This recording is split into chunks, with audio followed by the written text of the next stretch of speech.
Saludos, Masters de Star Wars. Yo soy la sombra del Imperio. ¿Qué? La sombra del Imperio. Los momentos finales del episodio 3, La venganza de los Sith en Mustafar, son algunos de los instantes más dramáticos en toda la saga de Star Wars, con varios diálogos que se han vuelto todos unos clásicos de parte de Anakin Skywalker y Obi-Wan Kenobi. It's over, Anakin! I have the high ground! You underestimate my power! Don't try it!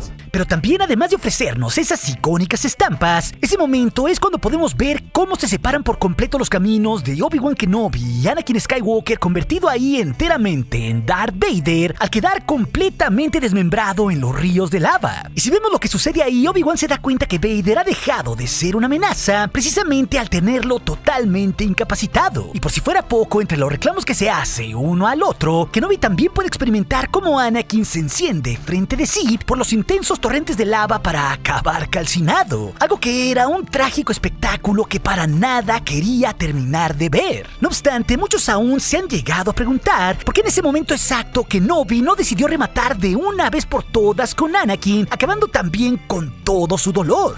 Vaya, ¿por qué Obi-Wan no le dio la estocada final a Anakin para matarlo ahí cuando era más vulnerable? Para que no se convirtiera en la terrible amenaza acorazada que todos conocimos más tarde como Darth Vader. Y este tema no es así de sencillo, Masters, como que por obvias razones las precuelas de la saga necesitaban tener su debida continuidad con la trilogía original. Porque todos sabemos que George Lucas filmó muchos años después la historia de Anakin que la de Vader. Sino que en realidad el tema es mucho más complejo que simplemente esto, y mucho de ello radica en quién era Obi-Wan Kenobi y todo lo que pasó por su mente tras la terrible traición de Anakin Skywalker al punto de confrontarlo en Mustafar. Por un lado, como bien sabemos, la historia de Obi-Wan Kenobi en la saga de Star Wars es el ejemplo perfecto de un Jedi comprometido con la causa y sumamente desinteresado. Y esto se nos ha demostrado una y otra vez en las películas de diferentes maneras. Él, pues, desde joven no solo le hizo la promesa en su lecho de muerte a su maestro, Qui-Gon Jinn, que entrenaría a Anakin para honrar su memoria y en todo lo que defendía a Jinn respecto al balance de la fuerza, sino que también Kenobi sería uno de los que siempre trataría de entender a Anakin como ningún otro Jedi podía. No nos olvidemos, como revisamos en un video reciente, que Obi-Wan siempre supo lo que tenían Padme y Anakin y lo mucho que se querían.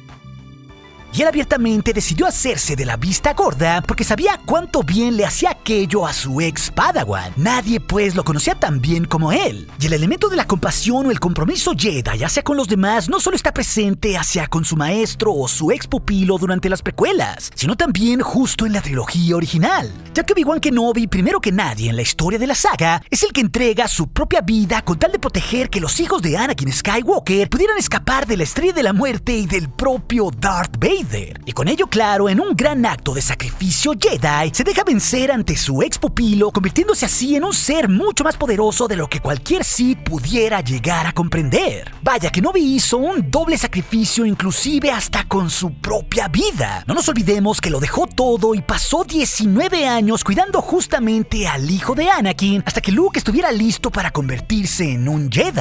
Una muestra más del gran compromiso que tenía Kenobi hacia el legado en vida de Anakin y Padme. Esto, Masters, para nada es poca cosa, ya que la historia de Obi-Wan nos hace dimensionar quién era en verdad él y por qué también tomó las decisiones que tuvo que tomar, inclusive dejando con vida al propio Vader mientras ardía ahí en medio de los ríos de lava de Mustafar. Pero, ¿por qué rayos hizo esto? ¿Acaso no era más fácil matarlo para que Anakin no se convirtiera en una máquina asesina? Por un lado, hay que considerar que era muy difícil que Kenobi en aquellos momentos del episodio 3 pudiera dimensionar que si no remataba a un mortalmente herido Vader, él pudiera convertirse más tarde en un ser mecanizado. Ya que después de todo, la reacción de Kenobi en esos momentos era de absoluto dolor, sabiendo que su ex Padawan y hermano Jedi estaba deshecho. Literal, su rostro en esos momentos climáticos nos muestra un Kenobi completamente deshecho con lo que ve ahí de Anakin, y por eso ya no puede aguantar más viendo aquella terrible escena y se va de ahí creyendo que era inevitable que Anakin muriera. Inclusive, Master, si recordamos una de las novelas de Legends con Darth Vader, El ascenso del Señor Oscuro, escrita por James Luceno, ahí podemos ver la sorpresiva reacción de Obi-Wan Kenobi a las semanas o meses de haber vencido a Anakin para darse cuenta que el Sith no estaba muerto.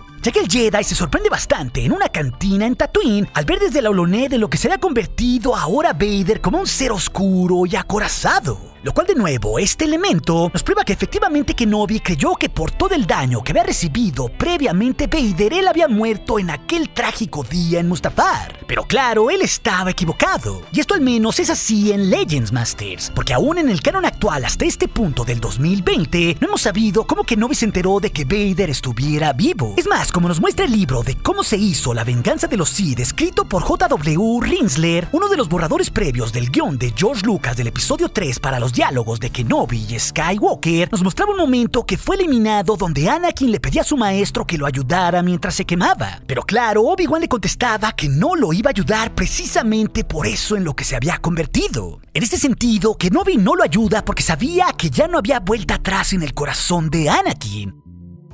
Porque también ya lo había ayudado demasiado toda su vida, pero tampoco lo remata porque eso no era el camino de los Jedi. Recordemos, Masters, como nos dijo el propio maestro Yoda en El Imperio Contraataca, que la filosofía de los Jedi era usar la fuerza para la sabiduría y la defensa, jamás para atacar. Y esto por obvias razones aplica para un usuario mortalmente herido a pesar de ser oscuro como Anakin. Obi-Wan pues no podía en su estricta filosofía Jedi rematar a Anakin porque al hacerlo eso era algo inherentemente oscuro. Un Jedi pues simplemente no podía actuar de esa forma. Pero justo la pieza final que nos ayuda a entender el verdadero porqué de que Obi-Wan no haya matado a Anakin Skywalker durante el final de su combate en Mustafar, lo tenemos precisamente en la novela de La venganza de los Sith escrita por Matthew Stover, una que es del universo de Legends pero que fue escrita a la par de las precuelas y que es una novela muy fiel a lo que sucede en todo ese film. No obstante, esta nos agrega algunos pasajes muy importantes de lo que sienten y piensan los diferentes protagonistas de ese filme en situaciones específicas. Y esto justo se da también en el momento que Obi-Wan decide no acabar con un mortalmente herido Anakin.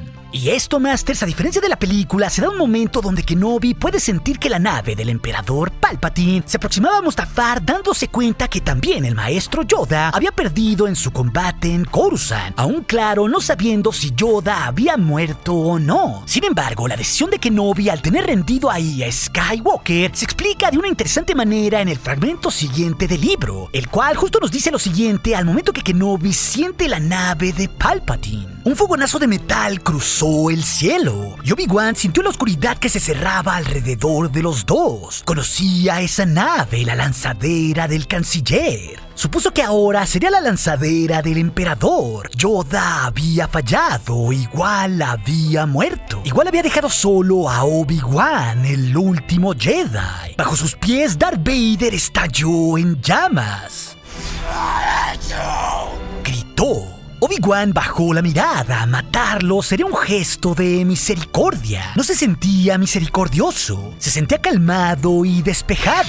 Y supo que bajar hasta esa playa negra podía costarle más tiempo del que tenía. Se acercaba a otro señor Sith. Al final solo le quedó una elección. La elección que había hecho muchos años antes, cuando pasó sus pruebas para ser caballero Jedi y juró ser un Jedi por siempre. Al final seguía siendo Obi-Wan Kenobi, seguía siendo un Jedi y no mataría a un hombre indefenso. Lo dejaría a la voluntad de la fuerza. Se volvió y se alejó caminando. Al cabo de un momento empezó a correr. Empezó a correr porque se dio cuenta de que si era lo bastante rápido, aún podía hacer algo por Anakin. Podía honrar el recuerdo del hombre al que había querido, o a la desaparecida orden a la que ambos habían servido. Y como podemos ver con todo esto, Masters, fueron tres cosas claves en ese momento lo que contribuyeron a que Obi-Wan no matara a Anakin, muy a pesar de que sí lo pensó. En primer lugar, vemos que él duda en un momento y siente que al matarlo aquello sería un acto de misericordia hacia todo el dolor que estaba pasando su ex aprendiz, del cual nada quedaba. Pero al instante que siente acercarse a Darth Sidious en su nave, es cuando se da cuenta que no tenía mucho tiempo que perder, porque no sabía qué rayos había pasado con Yoda y tampoco con Padme Amidala, quien seguía herida en la nave. Aún pues Kenobi tenía cosas pendientes y por eso tenía que salir de ahí cuanto antes. Algo que desde luego es mucho más claro en la novela de lo que es en la película. Pero la segunda cosa que se nos muestra ahí es aún mejor. ya que muy a pesar de que Kenobi sí piensa por un momento en rematar a Anakin, él mismo se da cuenta de quién en realidad era él, y específicamente menciona en sus pensamientos que después de todo él era un Jedi, y que no podía atreverse a matar a un hombre indefenso que parecería que estaba en su lecho de muerte. Eso es crucial, Masters, porque de nuevo hace eco en lo compasivo y sabio que era Obi-Wan Kenobi, y sobre todo también en las palabras que el propio maestro Yoda nos dijo en el Imperio Contraataca. Atacar a Vader, pues, significaba hacer exactamente lo mismo que su aprendiz había hecho contra él. Obi-Wan defendía la luz, y por ello no podía hacer aquello. Después de todo, ante sus ojos, Vader estaba casi muerto. Por eso, específicamente, lo deja a la voluntad de la fuerza, como él mismo nos menciona. Porque en ese punto de su madurez, Kenobi ya había aprendido, como también lo hizo antes su propio maestro Jin o hasta el maestro Yoda, que los Jedi no podían controlarlo todo como pasó en los tiempos de la República. Y por eso, sabiendo en todo lo que significaba Anakin para la fuerza, él decide justamente dejarlo a la voluntad de ese propio campo místico. En este sentido, es justo Kenobi quien le da la oportunidad más tarde a Anakin de completar su propia profecía mediante sus hijos. Por eso la tercera y cosa final que nos dice la novela de lo que pasó por la mente de Kenobi es doblemente crucial, sumado claro a su escasez de tiempo y su decisión de no rematar a un hombre mortalmente herido, ya que Kenobi al final se da cuenta de que podía hacer algo mucho mejor, algo que también seguía mucho más el camino de los Jedi en un gran acto de autosacrificio. Podía honrar tanto a la buena persona que había sido Anakin, de la cual ya nada quedaba, y también con ello a la desaparecida Orden Jedi a la cual ambos habían servido. Por eso Obi-Wan se va de inmediato tomando el sable de Anakin pensando en la esperanza futura. Algo que, como nos dice él mismo en la novela, honraría tanto la memoria de Anakin como la de la destruida Orden Jedi. Vaya, Obi-Wan deja todo en manos de la fuerza y parte de ahí sabiendo que Anakin efectivamente ya murió, pero que aún había esperanza para todos en la galaxia a partir del legado de Anakin y Padme, es decir, justamente en Luke y Leia. Así que con todo esto podemos entender de mayor forma por qué lo que hizo Kenobi de no matar a Anakin y honrar su legado mediante sus hijos fue lo más Jedi que podría ser cualquier persona en esa galaxia, porque aún después de todo había mucha esperanza para cambiar todo lo que Vader había destruido. Pero si también quieres saber más de por qué Obi-Wan ocultó la relación que tenían Padme y Anakin, esa historia te la dejaré aquí en las pantallas finales junto con otras. Y recuerde, nuestro aliado es la fuerza y un poderoso aliado es. Hasta aquí su amigo, la sombra del Imperio.